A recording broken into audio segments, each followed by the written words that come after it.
Meus irmãos e minhas irmãs, paz e bem.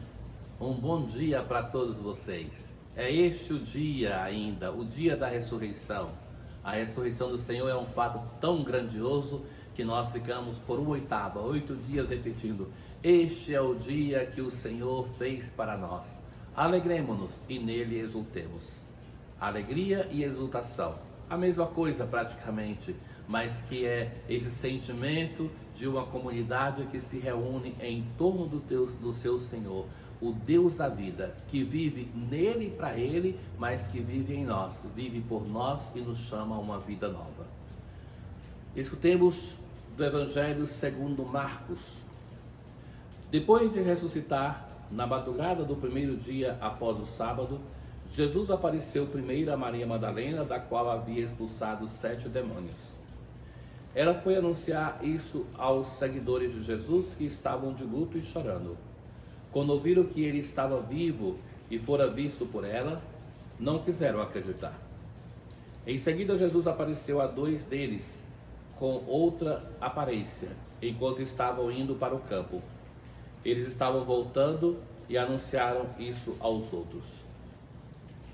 Também a estes não deram crédito.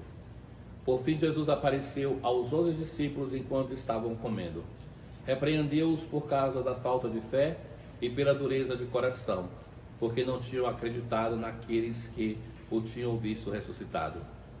E disse-lhes: ide pelo mundo inteiro e anunciai o Evangelho a toda a criatura. Bem, essa é a segunda conclusão do Evangelho de Marcos. O Evangelho de Marcos é o texto entre os evangelhos mais antigo, mais sintético. Nós propriamente chegamos aqui no final do Evangelho, capítulo 16, e ele faz um resumo, o resumo daquilo que aconteceu depois da ressurreição. Então ele fala assim, que no primeiro dia, de madrugada, não no Evangelho de João, nós o escutamos no domingo da ressurreição, era escuro, e essa mulher que caminha, apareceu a Maria Madalena, da qual havia expulsado 7 demônios. O que quer dizer essa expressão? Caríssimos, em nenhum momento da palavra de Deus se diz que Maria Madalena é uma prostituta. É por causa dessa expressão 7 demônios, algumas pessoas, quando se fala nisso, pensam sempre que é algum pecado com relação à vida sexual, à vida moral, então se chega a essa conclusão que não tem nenhum fundamento bíblico. A expressão 7 demônios é a expressão semítica, bíblica, para dizer que alguém foi curado de uma gravíssima doença. É isso que acontece com Maria Madalena, não é outra coisa. Ela é curada de uma gravíssima doença. Muito bem, ela, enviada pelo Senhor, ela vai para testemunhar para os discípulos que Jesus ressuscitou. E o que acontece? Eles não acreditam. Não era comum acreditar na palavra de uma mulher como testemunho. Ou seja, a grandeza de Jesus é isso. Até ressuscitado, o Senhor se confia aquilo que é frágil e vai transformar essa mulher que tinha uma saúde frágil, essa mulher que o amava imensamente, que é capaz de enfrentar a escuridão para ir chorar na porta do túmulo, vai confiar a ela o grande anúncio da nossa fé. É ela que é a apóstola dos apóstolos, mas eles não acreditaram.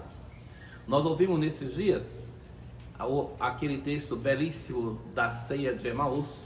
Então o evangelista Marcos também parece que faz uma menção a isso, como diz que também o Senhor apareceu com uma forma diferente, ou seja, os discípulos de Emaús não reconhecem o Senhor, e eles estavam indo para o campo, talvez para Emaús.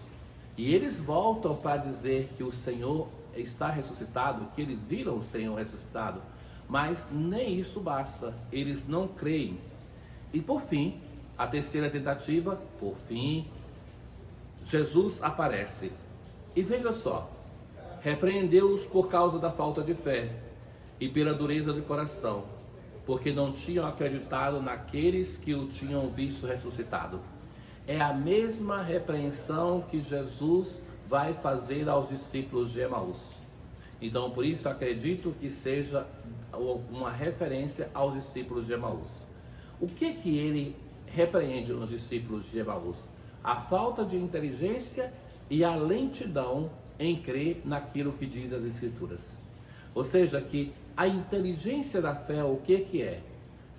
Ler a nossa vida a partir das Escrituras e ler as Escrituras para iluminar a nossa vida. É essa a inteligência da fé. Nós tantas vezes, primeiro de tudo é que lemos pouco a palavra de Deus. Nós precisamos nos aproximar dessa palavra de Deus. Mas nós separamos vida e palavra de Deus, como tantas vezes separamos vida e fé, vida de igreja, vida fora de igreja, e uma coisa é feita para iluminar a outra. A palavra de Deus deve iluminar a nossa vida. É isso que Jesus repreende nos discípulos. Mas veja bem, esses discípulos não escutaram a Madalena. Os dois discípulos, que parece que são aqueles de Emaús, anunciaram para eles e eles não acreditaram. Depois do próprio Jesus fala, como falou na vida pública, fala agora ressuscitado, e eles também se vê que é um tanto reticente, mas ainda assim o Senhor confia neles, o Senhor confia em nós, confia em ti, meu irmão. E o que é que Jesus faz no final do evangelho de hoje? Vai dizer a esses discípulos: ide pelo mundo inteiro e anunciai o evangelho a toda criatura. É esta missão que o Senhor confia a mim, a ti, a todos nós. Anunciar o seu evangelho, a boa nova, a alegria de uma vida nova a toda criatura. Não porque nós merecemos, mas porque a vocação, o partir em missão é graça. É o Senhor que nos envia gratuitamente porque nos ama. Ele quer precisar de nós na evangelização. Poderia fazer tudo sozinho, mas quis precisar da fragilidade da nossa humanidade. O Senhor esteja convosco, Ele está no meio de nós. Abençoe-vos o Deus Todo-Poderoso, o Pai, o Filho e o Espírito Santo. Paz.